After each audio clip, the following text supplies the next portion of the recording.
Marsha Blackburn is the Republican senator from Tennessee, of course, who sits on the Senate Judiciary Committee. She's also ranking member of the Senate Subcommittee on Consumer Protection, Product Safety, and Data Security.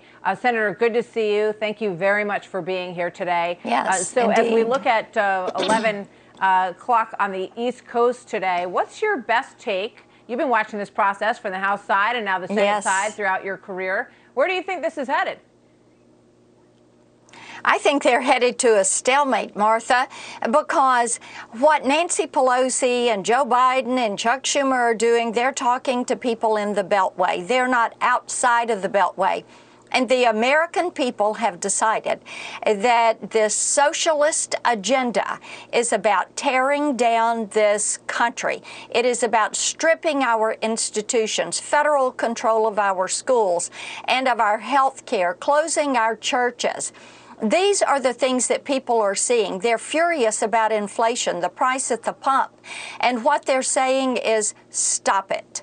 That is why the president's numbers are tanking. It is why Pelosi cannot get the votes together, because most people across this country, they love this country. They love what this country stands for, and they know that this $3.5 trillion spending bill, which is actually about $5 trillion, plus the $1.2 trillion in infrastructure, plus the $1.9 trillion they've already done, is to drive up the debt so that they can increase the taxes and say, oh, by the way, don't look at that number. It's paid for, and people do not believe it, and thank goodness they're waking up. Yeah.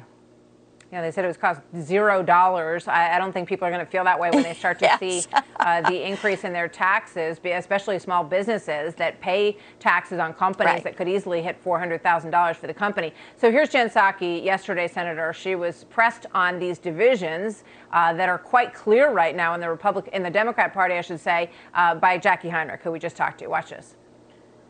Has the president at all lost control of his party? Some people say that it appears that progressives are running the show, they're banding together and making their demands. Other people are saying, looks like Joe Manchin is playing president. So who is in charge? Well, this is how democracy works. I know it feels foreign because there wasn't much that happened over the last couple of years. What's your response to that, Senator? Oh, what a laughable response, Martha. We know that Joe Biden is not in charge. We know that the cabal behind the curtain is running the show. Pelosi and Schumer are a big part of that. We also know that the left is trying to take control of the Democrat Party, and they're doing a pretty good job of it. But you've got some folks that are still a few little moderates hanging around that are saying, we're not going to let you do this. Problem is, they've already done it. The American people are seeing what they're about. They do not want $3.5 trillion in new spending. They do not want to lose their faith, family, freedom, hope, opportunity. Give all that to the federal government and let the federal government run their lives from sunup to sundown. You know, I remember during the debates, the presidential debates, at one point, now President Biden was pressed on whether or not he was going to be a very liberal progressive president. And he said, you know, it's my party now. I'm the standard bearer of this party now, and you know who I am, meaning I'm a moderate. You've seen me throughout the course of my career. I'm just wondering, you know, where that is right now, because he does seem to be very behind the scenes in this process. But we'll see. We'll see what happens. Okay, I want to turn your attention now to the border and the crisis that we're seeing there. The Department of Homeland Security will no longer deport migrants solely because they are undocumented. Instead, DHS is going to focus on those who pose a threat to national security or public safety. Meanwhile, you've got a massive caravan of mostly Haitian migrants that's making its way to the border as we speak. We've been told that by Panama's foreign minister. He says it looks like it's about 60,000 people going from his country. Senator, you and your colleague, Lindsey Graham, sent a letter to the president yesterday demanding that he turn that caravan around. Did you get any response? And how exactly would he go about doing that? We have no response, and he should be, the president and Secretary Mayorkas should be working with these governments there in the Northern Triangle and putting the pressure on them, putting the pressure on Mexico. to say to these caravans, which are all being handled by the cartels, Martha, no one comes across that border unless they have paid the cartel or if they are going to work that fee out. Also, Facebook should be shut down. They're the ones that are putting up, here's the information, how to contact the cartel. So these social media sites need to take all of this information down. Joe Biden should be firm on this. We are a sovereign nation. Our border is not open. Do not come. He should be working with these other countries to stop this. There are people from 150 different countries that have crossed that border so far this year, 1.5 million people. It is not slowing down. They are trying to overrun the country. Every state's a border state. Every town is a border town because of the sex trafficking, human trafficking, and drugs.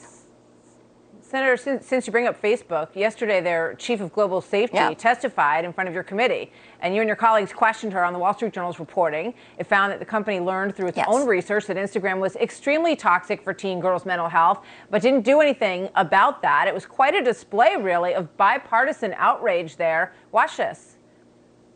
Instagram is that first childhood cigarette meant to get teens hooked early, exploiting the peer pressure of popularity, and ultimately endangering their health. You're not committing to any specific steps, but you do acknowledge there is a problem with eating disorders, with suicidal tendencies that may be fostered or promoted. Have you quantified how many children have taken their own lives because of your products? This is not causal research, Senator. Is your company's reporting. You knew it was there, but you didn't do anything about it. New York Post editorial board not at all optimistic after the hearing with the headline, Facebook doesn't care about doing the right thing at all. But Senator, my question for you is, there is some bipartisan support for this. And I feel as though we've been hearing, I know you've been very active on this issue, but I think Americans are frustrated when you see left and right singing the same tune. Where is the legislation to upgrade the regulation for these companies? Where is it? The Browser Act is an online privacy bill that we have worked on for several years. I introduced it first, I think it was in 2012. And Martha, now there is bipartisan agreement that passing an online federal privacy standard is an imperative. You're seeing us move forward on that, and I expect we will do that very soon. Also, beefing up the COPA, which is the Children's Online Privacy Protection Act. We will do that, putting in place more penalties and enforcements, because you have people like Facebook that are in violation of that law. Then also you will see us do something on data security and on some Section 230 reforms that not only get to censorship and preferencing, but also to product placement of illicit and illegal products that many times are online with some of these big aggregator sites. But it has taken time, I will tell you that. Working on privacy, this has been, for me, nearly a decade to allow you, the online user, to own your information. Yeah.